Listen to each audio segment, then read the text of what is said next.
So I've started The Color of Magic and I am 84 pages in.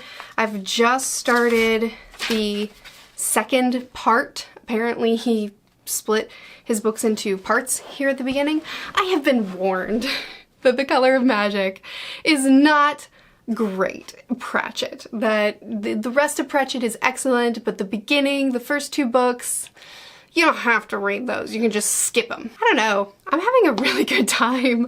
I mean, it's only 84 pages, but I'm loving it. I'm loving seeing the world at its beginnings, about the turtles and their mating rituals, learning about the way magic works, the way magic is described with Rincewind, the way the difficulty of it and what it takes from you. How it kind of seems to have a mind of its own in certain ways. Like, I'm enjoying this so much, as well as Two Feather and his lack of understanding of the value of his money and of his money in this region, and his excitement for for things that are less desirable, like a tavern brawl, and he's like, oh, I have to see it! Like, I think it's so charming and fun. And yes, most Pratchett novels, or rather all the Pratchett novels that I've read so far, are far deeper than they seem on the surface. They're far more than satire, and so far, at the very beginning of this book, this is just a fun time. So sure, I can see why it would be considered to be less valuable, but as of right now, I'm having a wonderful time. This is a blast. I'm having so much fun. And I'm okay with sometimes just having fun without also having a deep dive discussion on important topics. I mean, I like what I've gotten out of the City Watch book so far, but I'm also enjoying this. Maybe if I had started here and Discworld had been built up as one of the greatest series of all time, masterpiece, all that kind of stuff. Pratchett is one of the most masterful writers. If I had heard all that build up and then started here, then I could probably see how that would be like, this is it. But because I'm already in a long-term committed relationship with the Discworld series, having started with City Watch, now going back to something that's just good times, at least so far, I'm not mad about it. I'm having a good time. Anyway, I plan on finishing The Color of Magic and The Light Fantastic this week, and then we'll have a spoiler discussion next week. So we'll talk about it, but I hope I continue to love it. Welcome to the vlog.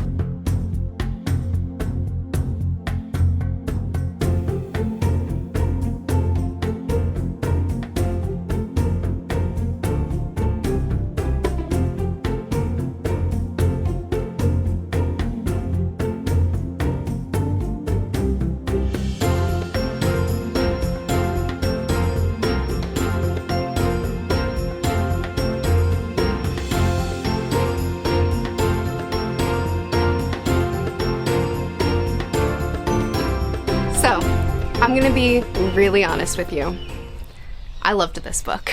So many people have warned me not to start with The Color of Magic. People, friends of mine, personal friends of mine that are huge fans of the series, y'all, many of y'all who are very invested in my journey discovering Discworld, many people have recommended just don't start with The Color of Magic. In fact, go ahead and skip The Color of Magic and The Light Fantastic and just read everything else instead. I mean, not everybody says that, but I have gotten that very specific recommendation. I've been told by friends who are like the biggest Pratchett fans, he's the best author in the world, that The Color of Magic is just a bad book. I know not everybody feels that strongly about it, but even the people that are like, yeah, The Color of Magic is a nice book, but don't start there. I'm gonna be honest with you.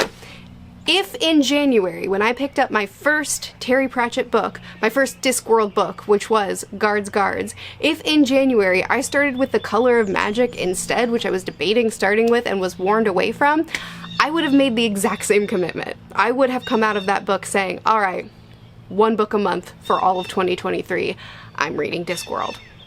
Obviously there's more than 12 Discworld books, but you know what I mean. I was committing to, this is a series that I'm going to start reading through actively this year. I would have made that same commitment after The Color of Magic. I really enjoyed this book. The world building in this book was so much fun. It's still just as chaotic as it was before, but I now understand the chaos a little bit better, and I love that for me. The characters, I am Two Flower. I mean, Two Flower's me. If I were the tourist coming into this new world, I would be just as doe-eyed, I'd be just as excitable, I would be having an asthma attack when I saw my first dragon, which he didn't do, but I would. I would have a Rincewind following me around saying, why are you impressed by that? I love the imaginary dragons, I love the troll, I love the sentient luggage, I loved all the shenanigans that they got up to, but more than anything, I loved Gretcha the First. He's a delight, and I want a whole book dedicated to just him and his story. A few books. Can he have his own arc? Can we go from his origins to how he got to where he is now, and more of the chaos of... Have I already told you that? No. I just did. I won't put more context around this because this is supposed to be spoiler free. I've had the best time. It's true that this book isn't nearly as deep as the City Watch arc, and it's true that this book doesn't display Pratchett's voice. I've heard many people say he was still finding his voice when he wrote The Color of Magic, which I agree with, but it's still so fun. Like, I still had the best time. And I don't know, yes, this book doesn't show off all of what Pratchett is capable of, but very few first books do, and this was a fantastic debut. This was a delight to read. I had so much fun. And I'm so excited for The Light Fantastic. Y'all, if this is the worst Pratchett can do, I'm living in a dream.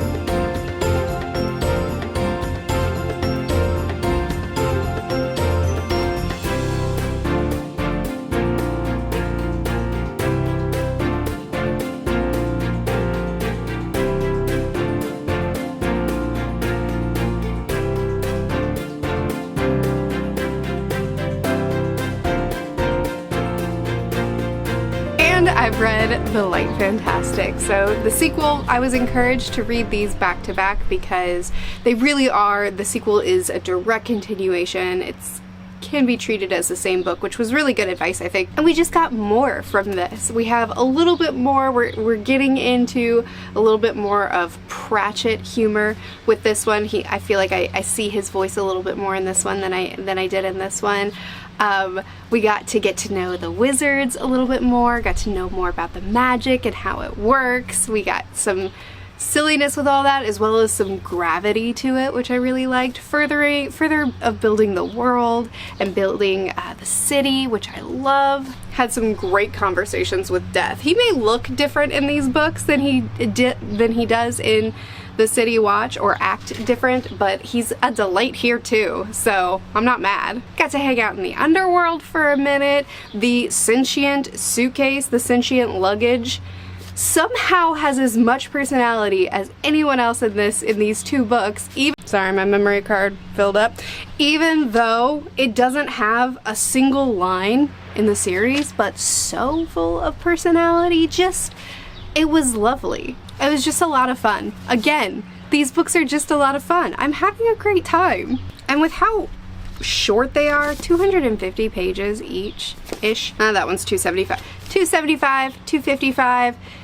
They're such quick, fun reads. I just think that they deserve a little bit more love. Maybe it's because I've only read 3 Pratchett books before these two, so I haven't been so heavily swayed by what he's capable of, but these are good books. And it's been fun to see the world get built up from the start, because there's some great world building in these books. As far as having an unpopular opinion on the internet, I don't think saying this amazing author, his early work, is also very good. I don't really think that will ruffle very many feathers, but I liked The Color of Magic more than The Light Fantastic. That might get some people. I think they're both great though, so it's not really that hot of a take. I also caught up to Yona this week, so Yona of the Dawn, I am officially caught up. Terrible place to catch up because we're in the middle of a battle. Stakes are high, it's very intense. I'm enjoying myself very much. I realize that I can read the scans somewhere and probably get to a better stopping point, but the friend that I've been buddy reading this with, we've been doing the volume bind-ups, so we're just gonna wait until the next volume is available and we'll read it that way. But I'm officially caught up. It continues to be very good, and I'm glad I pushed through the beginning. Y'all know the beginning of Yona of the Dawn was not a hit for me at all. and then it slowly got up there for me, and I've had a great time. So, solid series. I've had a really good time with it. I don't love everything about it, but I have had a really good time. So I'm now caught up. In the same month, I've caught up to Vagabond and Yona of the Dawn. So as far as my manga reading goes, obviously I'm still sticking with week-to-week One Piece, but Philip and I are replacing Vagabond with Monster, and we're continuing to do our weekly discussions, except now it'll be on Monster, as well as Patrick Leo will be joining us. And after, I'm gonna give myself time to get acquainted with Monster, and then after I've had a couple weeks with Monster, to replace Yona, I'm gonna be starting Dragon Ball. I have been warned that it has a rough start. So we'll see how that goes. I might slip I Want to Eat Your Pancreas in there as well. That's a good out of context clip. I like that. Anyway, thanks for joining me for this week's vlog. I read The Color of Magic, The Light Fantastic, and I caught up on Yona. I hope you had a great reading week. I hope you enjoyed what you read. I post videos every Tuesday and Thursday on this channel, Mondays and Fridays on my other channel, which is always linked in the description. I'll see you again soon. Bye.